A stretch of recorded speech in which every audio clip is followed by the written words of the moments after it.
11월 28일 금요일 이른 아침입니다. 오늘 말씀 일기 본문은 잠언 28장입니다. 본문을 다음 4단락으로 나눌 수 있겠습니다.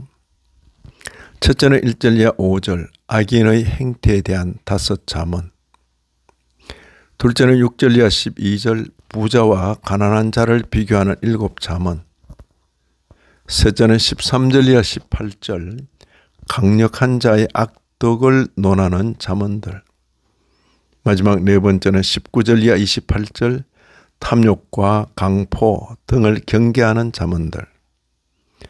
먼저 악인의 행태에 대한 잠언들을 보십시다. 1절에 악인은 쫓아오는 자가 없어도 도망하나 의인은 사자같이 담대하니라.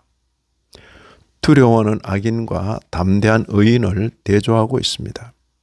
그리고 3절에 가난한 자를 학대하는 가난한 자는 곡식을 남기지 아니하는 포구 같으니라. 같은 가난한 형편에 있으면서도 자기보다 더 가난한 자를 학대하는 그런 악한 사람도 있다는 말입니다.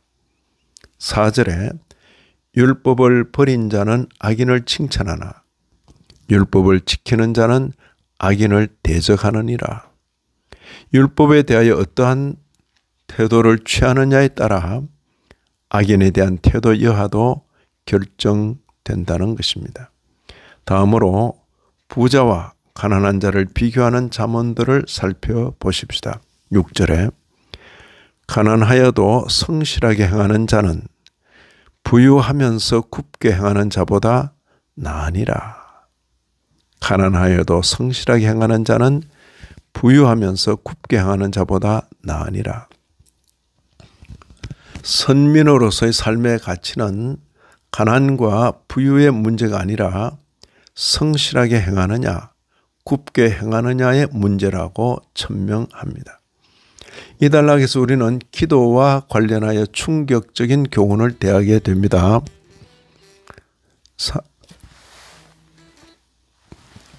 9절에 사람이 귀를 돌려 율법을 듣지 아니하면 그의 기도도 가정하니라. 기도가 그 자체로 귀한 것이라고 말하지 않습니다. 기도에 선행되거나 혹은 기도에 반드시 따라야 하는 삶의 태도가 있다는 말입니다. 귀를 기울여 율법을 듣는 것입니다. 다음으로 강력한 자의 악덕을 논하는 잠언들을 들어보십시다. 13절에 자기의 죄를 숨기는 자는 형통하지 못하나 죄를 자복하고 버리는 자는 불쌍히 여김을 받으리라. 죄와 관련하여 어떠한 자세를 취하여야 할지를 분명히 교훈하고 있습니다. 죄는 숨기지 말고 자복하여 버리라는 것입니다. 이 단락의 마지막 구절에서는 좀 생각해야 할 표현이 나옵니다. 18절에 성실하게 행하는 자는 구원을 받을 것이나 9번 길로 행하는 자는 곧 넘어지리라. 물론 여기서 말하는 구원은 궁극적인 구원을 말하는 것은 아닐 것입니다. 그렇지 않으면 자칫 행위 구원으로 빠지게 될 것이기 때문입니다. 성실하게 행하는 자는 구원을 받을 것이나 이런 표현에 유의하시라는 말씀입니다. 마지막으로 탐욕과 강포 등을 경계하는 잠언들입니다. 20절에 충성된 자는 복이 많아도 속히 부하고자 하는 자는 형벌을 면하지 못하리라.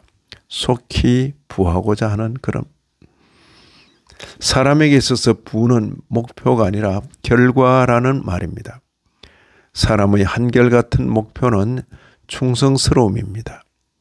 충성스럽게 성실하게 살다 보니 어느새 부자가 되어 있더라는 표현이 옳을 것입니다.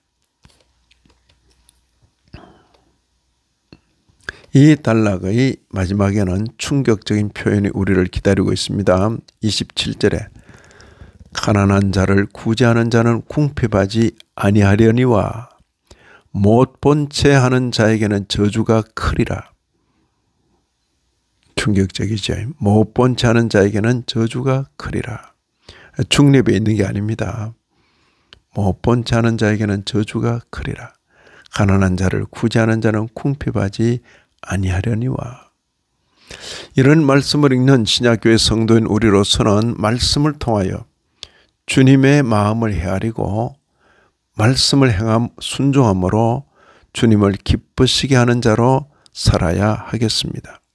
이 아침에도 말씀에 참여하신 모든 분들 위해 하나님의 크신 은혜가 더하시기를 진심으로 기원합니다.